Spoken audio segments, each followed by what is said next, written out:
ഓം gum ഗണപതയേ നമഃ. ശ്രീവിനായകാഷ്ടകം.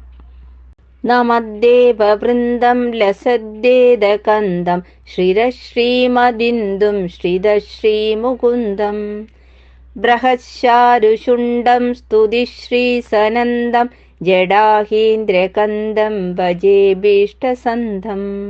കിലേദേവഗോത്രം കനദ്ദേമഗാത്രം സദാനന്ദമാത്രം മഹാഭക്തിമിത്രം ശരച്ചന്ദ്രഭക്തം ത്രയീപൂതപാത്രം സമസ്താർത്തിദാത്രം ഭജേ ശക്തിപുത്രം.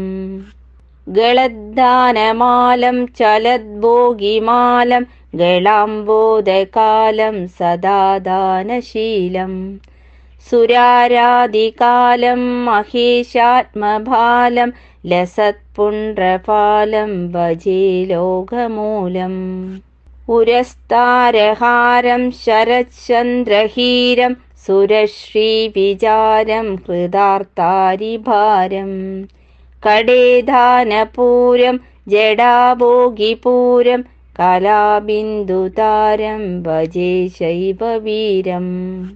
കരാരൂഢമോക്ഷം വിപദ്ഭംഗദക്ഷം ചലത്സാരസാക്ഷം പരാശക്തിപക്ഷം ശ്രിതാമർത്യവൃക്ഷം സുരാരുദ്രുദക്ഷം പരാനന്ദപക്ഷം ഭജേ ശ്രീശിവാക്ഷം.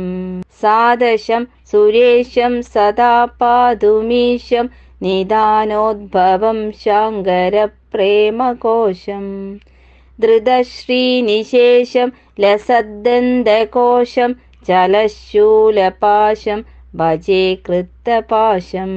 തദാനേകസന്തം സദാദാനുവന്ദം ബുധശ്രീകരന്തം ഗജാസ്യം വിഭാന്തം കരാത്മീയദന്തം ത്രിലോകൈകവൃന്ദം സുമന്ദം പരന്തം ഭജേഹം ഭവന്തം. ശിവപ്രേമപിണ്ഡം പരം സ്വർണവർണം ലസദ്ദന്തഖണ്ഡം സദാനന്ദപൂർണം വിവർണപ്രഭാസ്യം ധൃതസ്വർണഭാണ്ഡം ചലച്ചാരുഷുണ്ഡം ഭജേ ദന്തിതുണ്ഡം.